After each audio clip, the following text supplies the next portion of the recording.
Buen día a todos, muchas gracias por asistir. Citamos a la conferencia por dos temas. Vámonos. Buen día, decía, para todos, gracias por estar.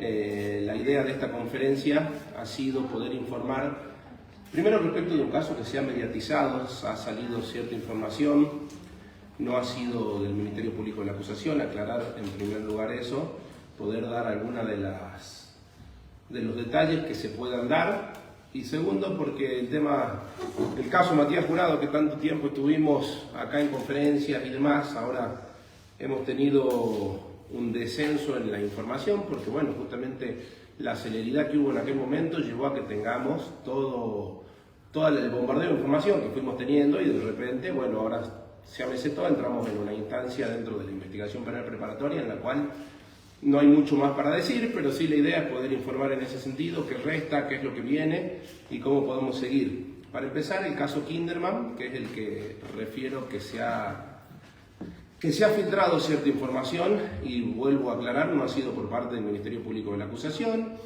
Está el empresario al que se hizo alusión en dicha noticia, sí privado de su libertad, está cursando una prisión preventiva desde el día 7 de octubre. Esto es atento a la denuncia de un padre de una menor de edad que entendió que su hija le había dicho cuestiones que tenían que ser ventiladas en la justicia. Se produjo posteriormente la Cámara Gesell, sabemos que la declaración de los menores es por esa vía. Hemos tenido dicha declaración, hemos procedido a hacer la audiencia imputativa en la cual se pidió la prisión preventiva de este hombre, prisión preventiva que sigue vigente por unas semanas más.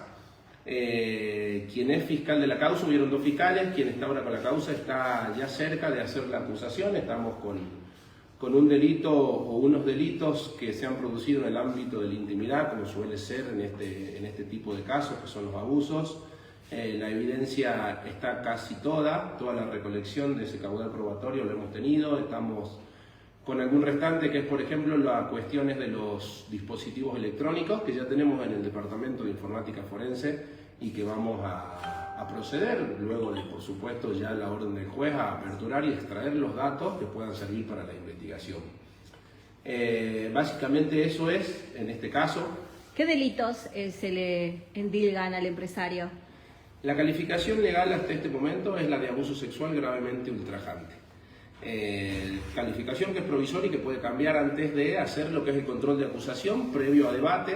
Entendemos que no va a cambiar porque estamos ya muy cerca de hacerlo, pero bueno, en principio esa es la carátula que tiene la causa, la imputación que le dio el agente fiscal que está investigando, y que creemos que estamos ya cerca de hacer la acusación formal. Posteriormente en debate se va a poder, por supuesto, ver si se destruye este principio de inocencia, presunción de inocencia que siempre hablamos, porque todos somos inocentes hasta que se demuestre lo contrario, y lo contrario se puede demostrar en un juicio oral y público con todas las garantías. Entonces, en ese sentido, saber cuál es la calidad en la que está esta persona, imputada y privada de su libertad, llevar tranquilidad, por supuesto, también a la familia de esta menor, de que se va a investigar y vamos a ir hasta las últimas consecuencias en cuanto a la recolección de evidencia y al armado de un caso que, en caso de entenderlo y tenga que pasar debate, por supuesto ser después defendido por los fiscales correspondientes en juicio. ¿Cuándo se habrían suscitado los hechos? De lo que nos surge a nosotros de la evidencia, no habría más menores involucrados. Sí queda una evidencia importante, si bien es poco lo que resta. Es muy importante porque es todo lo que va a salir de los dispositivos electrónicos, que en este tipo de delitos justamente es evidencia muy importante. Eso no se descarta, pero en principio solamente tendríamos una víctima, que es esta menor de edad. ¿Cuándo habría sucedido? Habría sucedido entre el año 2023 y 2025. Tenemos un lapso un poquito extenso. Esto es porque nosotros tenemos que en una investigación, por supuesto, acusar por un hecho puntual en el cual tenemos que precisar tiempo, lugar, modo, persona, y dentro del tiempo no muchas veces tenemos esa precisión de habría pasado tal día. ¿Por qué? Y bueno, justamente porque en este tipo de delitos contra menores de edad, por ahí no están tan orientados los niños en tiempo, espacio, y y no pueden precisar a veces fechas exactas, con lo cual tenemos ese lapso de tiempo que vamos a ver en lo que queda de la investigación, si se va acotando según lo que vaya surgiendo, pero en principio podría haber sucedido reiteradamente en ese lapso de tiempo. ¿Qué vinculación tenía la víctima con, en este caso, el acusado? ¿Qué relación? No hay una relación de parentesco, es lo que se puede decir, no había una relación de parentesco en este caso. Ahora, doctor, el tema de los dispositivos es porque sospechan que puede pertenecer a alguna red de trata, y la otra también tiene que ver con los dispositivos, si él se entregó con los dispositivos vacíos o lo habrían detenido ustedes en un operativo especial. Respecto a los dispositivos, siempre se hace, diría yo, en todos los tipos de delitos, ¿no? En cualquier investigación, hoy en día la evidencia que lleva un teléfono celular, por ejemplo, es muy importante. Nosotros necesitamos siempre, para cualquier tipo de delito, mucho más en este tipo de delitos sexuales, en los cuales nosotros, no porque existe una sospecha puntual, sino porque nosotros no podemos dejar de investigar en este tipo de cosas si es que puede haber algo más. Hasta el momento no hay nada que hemos detectado en ese sentido porque no tenemos el resultado, pero por supuesto no lo descartamos. Respecto a tu segunda pregunta, de los dispositivos, nosotros hemos solicitado desde Fiscalía y Juez la orden de allanamiento a los fines de detención y a los fines de secuestro. Detención, por supuesto, de la persona que está siendo investigada y secuestro de todo este tipo de materiales. Cuando fuimos a practicar el allanamiento, en los dos domicilios que se hicieron no estaba la persona, con lo cual tampoco estaba el teléfono móvil que uno suele tenerlo consigo. Sí secuestramos el resto de dispositivos. Cuando él, días posteriores, se presentó y se entregó, llamémosle de alguna manera, en seccional primera, no tenía su teléfono celular, refirió que lo había sustraído. También sirvió eso como una presunción quizás de que se podía entorpecer la investigación y fue uno de los motivos para pedirle la prisión preventiva. Había rumores, ¿no?, de que también habría posibles o quizás otras víctimas más. ¿Se pudo llegar a concretar alguna otra denuncia tras conocerse esto públicamente? No por el momento. Repito, vamos a investigar si puede haber más víctimas, o vamos a investigar si de los dispositivos nos surge que puede haber también algún otro tipo de delito. Pero sí sé que se ha viralizado o ha salido cierta información que hablaba de otras cuestiones que nosotros, por lo menos oficialmente, no podemos decirlas en este momento porque no las tenemos. Doctor, pasando al caso de Matías Jurado, ¿cómo está la situación? ¿Es verdad que va a salir de prisión o con prisión domiciliaria? No es verdad, al menos que, cursamos con el caso Matías Jurado, ya entrando también aquí, cursa él una prisión preventiva por el lapso de 4 meses desde el día que se hizo la audiencia imputativa. Ese plazo se vence el día 4 de diciembre. El Código de Procedimiento de nuestra provincia, a la vez de establecernos ciertos límites para la investigación, límites temporales me refiero, establece la posibilidad de que pueda prorrogarse esa investigación. Suelen hacerse prórrogas de las investigaciones, mucho más en esta causa, que es la más compleja que hemos tenido, al menos últimamente, con lo cual, por la complejidad de la causa, entendemos que vamos a pedir la prórroga de prisión preventiva, justamente porque, por dos cuestiones. La primera, la investigación penal preparatoria sigue en curso y tenemos algunas cuestiones, que es la que ahora también vamos a hablar, por todavía seguir investigando. Y segundo, cuando estemos en condiciones de llevar la causa a debate, que no creo que sea dentro de mucho tiempo porque ya se ha avanzado bastante, la idea en un caso de tal magnitud es que sea llegar a debate con la persona privada de la libertad, justamente para que no se entorpezca el proceso y pueda llevarse al debate, que es el eje de este sistema acusatorio adversarial, un debate oral y público en el cual se va a poder determinar si es o no culpable Matías Jurado de estos hechos que hasta aquí venimos investigando. Con lo cual, previo al vencimiento de dicha prisión preventiva, seguramente se hará el pedido de prórroga y se podrá seguir investigando en ese sentido. Ahora, ¿ya se amplió la imputación por el caso de González también? No, ese es justamente el próximo paso procesal. Tuvimos 5 víctimas, como bien recordarán, 5 víctimas que fueron individualizadas desde el primer momento. Hablamos desde el primer día, desde el día 1 hablamos de 5 víctimas y fueron las que con el pasar del tiempo pudimos terminar individualizando, con evidencia que nos llevaba a eso, como cámaras, como testigos, como algún teléfono celular que impactó ahí, como ropa, pero que termina, por supuesto, corroborándose con una evidencia muy firme, que es el ADN, haber encontrado ADN que luego de cotejado con las muestras de la familia pudimos determinar que se trataba de estas 5 víctimas. Seguimos con esas 5, pero Quizás recordarán de que teníamos 2 ADN abiertos, 2 personas de la cual había sangre en esa vivienda y que no habían sido individualizadas. No eran estas 5 víctimas, no era ninguno de los que había vivido en esa casa.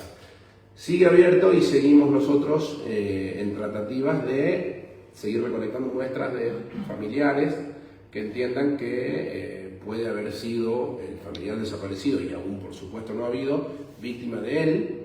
Queremos terminar de corroborar todo eso porque... Pero ya tienen fecha de cuándo vendrían, porque habían confirmado que estaban en el extranjero. A una persona que está en el extranjero ya se comunicó, ya está mandándola desde allá a una muestra y de una manera tal que el genetista del laboratorio de genética forense del MPA pueda determinar las probabilidades que hay en el caso de que sea positivo, si por supuesto se va a personar. Es decir, estamos con eso como con algunas otras cosas. La semana que viene vamos a tener la última tanda ya de evidencia, en la cual se va a hacer la preliminar de esos rastros. La preliminar básicamente es un análisis, un estudio en el cual se determina si la muestra que se está analizando es sangre, semen, orina. En este caso entendemos por el color y por la recolección que tiene que puede ser sangre. En caso de ser positivo vamos a seguir con el armado de los ADN, que de repente puede arrojarnos quizás algún otro ADN abierto. Nos queda la audiencia imputativa, que queríamos llegar ya casi con todos los elementos, por eso por ahí se extendió un poco entre la diferencia que hubo desde la contratación del ADN con las otras, solamente porque queríamos ya casi tenerla finalizada la causa. Eso va a ser en los días o semanas próximas. Entendemos que antes del 4 de diciembre va a estar casi todo, pero que se va a pedir la prórroga justamente por el debate, por una cuestión de calendario y agenda judicial. La oficina de gestión tiene que, posterior a esta quinta audiencia y posterior a la acusación nuestra, pasar el plazo de ley de 5 días para que la defensa pueda oponerse, plazo de 3 días para la querella. Sabemos que acá también hay querellante, que es el Centro de Asistencia a la Víctima. Posterior a eso, recién pasaríamos a la última audiencia de la etapa inicial, o que es ya etapa intermedia, porque es el control de acusación, es lo previo a que la causa pase a debate, y de ahí ya será la Oficina de Gestión del Poder Judicial quien con su calendario podrá fijar el mismo, con lo cual nos queda eso en cuanto a plazos procesales o tiempos que nos va a llevar, pero en cuanto a investigación no ha habido nada de relevancia. Vamos a esperar los resultados de las próximas preliminares, vamos a esperar los cotejos de ADN, y creo que vamos a estar en condiciones de llevar la causa de Matías Jurado a debate. ¿Cuándo sería entonces elevada la acusación concretamente? Porque usted señaló de que con los elementos que tenían antes del 4 de diciembre, en este mes que estamos transcurriendo, podía ser elevada ya la acusación. Con todo lo que usted está señalando, con todo lo que resta, ¿cuándo elevarían concretamente la acusación? Lo que pasa es que no estamos en condiciones por ahí de hablar de plazo, porque podemos hacer el estudio de las preliminares, que no arroje nada y que no haya mucho más, pero de repente de las preliminares nos puede salir un nuevo ADN, lo cual va a abrir toda una línea de nuevo de investigación.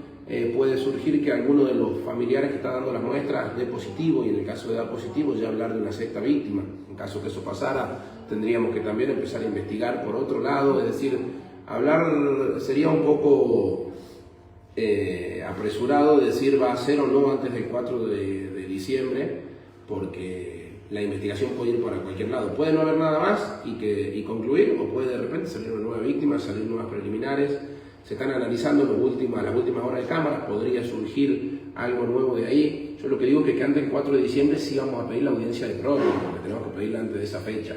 Pero no queremos apresurarnos porque es una causa tan compleja, tan resonante, de tal magnitud, no solamente en la provincia, sino también en el país, que no nos gustaría por apresurarnos y de repente hacerlo un mes o 2 meses antes, perder de una víctima que puede estar. Que a ver, esas muestras van a quedar en el laboratorio y se van a analizar, y podría de repente cerrarse esta causa y que aquello siga en una investigación para un posterior juicio, pero no tendría mucho sentido ahora que estamos tan avanzados. La idea es concluir con la totalidad de víctimas para poder hacer justicia, para poder esclarecer los hechos y para poder determinar en el momento procesal que es el correspondiente, que es el debate, si es que Matías Jurado es culpable y es condenado o no. ¿Se terminaron con las pericias psicológicas y psiquiátricas de Matías Jurado?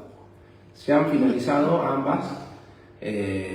Nos sirven, por un lado, para poder acreditar lo que dijimos también desde el primer día, que se había acreditado con un examen mental, que es imputable a Matías Jurado, y podemos reafirmar esa posición. El resto va a ser analizado para ver si sirve para alguna de las agravantes, pero eso ya va a ser materia de análisis por parte del cuerpo de fiscales que estamos trabajando y ya previo a llevarlo a juicio. Con el avance de esta investigación, ¿se descarta que haya otra persona necesaria para el accionar del jurado? ¿Es la única, el único? Y sí, a ver, yo de descartar, me gustaría la palabra descartar, poder utilizarla recién cuando hayamos tomado la decisión de ir a juicio. Pero, a ver, siguió pasando el tiempo y nada, de tanta evidencia que fuimos colectando y de tantas hipótesis investigativas que fuimos teniendo y enfocándonos desde todas las áreas, nunca nada nos arrojó algo para creer que había algún cómplice. ¿Volvió a pedir hablar con usted? No volvió a pedir hablar conmigo, no, pero vamos a tener la audiencia imputativa pronto. Ahí podrá ver si decide decir algo, retractarse de lo que ya dijo, también puede abstenerse de declarar. Vamos a ver qué pasa en la quinta audiencia imputativa. ¿Dónde está alojado en este momento? Sigue en el penal de Gorriti con la misma modalidad con la que venía. Muy bien. Muchas gracias. Muchas gracias a todos por venir. Hasta aquí declaraciones. También. Declaraciones del fiscal regional Guillermo. Para más información en jujuy247.com. Hablando, ¿no? Cerca de 2 cables.